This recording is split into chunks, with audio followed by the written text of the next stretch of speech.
লাভবান হচ্ছে তো। আচ্ছা, শরীর টরীর ঠিক আছে তো? শরীর ঠিক আছে। হ্যাঁ, আমি কি ক্লিয়ার বললে একটু কিটা ক্লিয়ার? না না না না না, আপনি বসুন, আপনি বসুন। ও বসুন। বলছি হ্যাঁ, মানে কাঁচা আনিজগুলো একটু কম দিতে হবে। হ্যাঁ। কম আনা হচ্ছে এবার। মানে গতবারে দুজন তো এতে করে। আচ্ছা, ঠিক মানে আছে। আমি অপচয় করতে না না না, অবশ্যই অবশ্যই, খুবই ভালো। এইটা একটা ছোট বাঁধাকপি।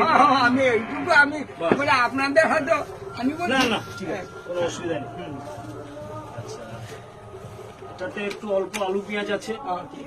আলুর পেঁয়াজটা থেকে যাবে। হ্যাঁ, আলু এটার পেঁয়াজ কোনো অসুবিধা না, আমার তো আপনাদের আলু বলে গত পরশুদিন সস্তা আর কি। ঠিক আছে। না, আপনি বলেন বলে আমরা একটু কম আমার করে দিই। ওটা একটু খরচা হয়ে যায় কেন আলুটার ক্ষেত্রে বলছি। হ্যাঁ, হ্যাঁ, হ্যাঁ। এবারে আলু এক একটা আলু মানে এইরকম সাইজ হচ্ছে আর কি। যেটা একটু বেশি থাকবে সেটা একটু তাড়াতাড়ি মানে বেশি বার মানে এবারে কম কম নিয়ে এসছি। বেশি দিয়ে কথা নেই, ওই আলু যে আলুটা একটা সেটা হাফ আলু সবজি দিলাম আমরা। হয়ে যায়। ঠিক আছে। পুজোর সময়ে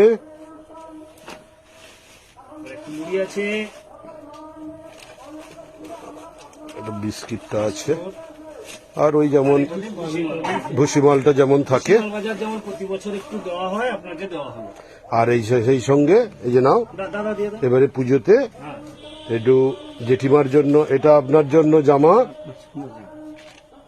ফতুয়া পরবেন, ঘুরবেন। একটু পুজোর সময় রং পড়তে হবে, আর এটা মাসিমার জন্য শাড়ি। মাসিমার জন্য একটা শাড়ি। রাধে রাধে। ঠিক আছে, তো একটু, হ্যাঁ এটা পুজোর একটু মিষ্টি। আর এই সপ্তমীতে একটু মিষ্টি দেওয়া হলো। ঠিক আছে। ভালো থাকুন। ঠিক আছে, আসি। ঠিক আছে, ভালো থাকুন। থাকবেন।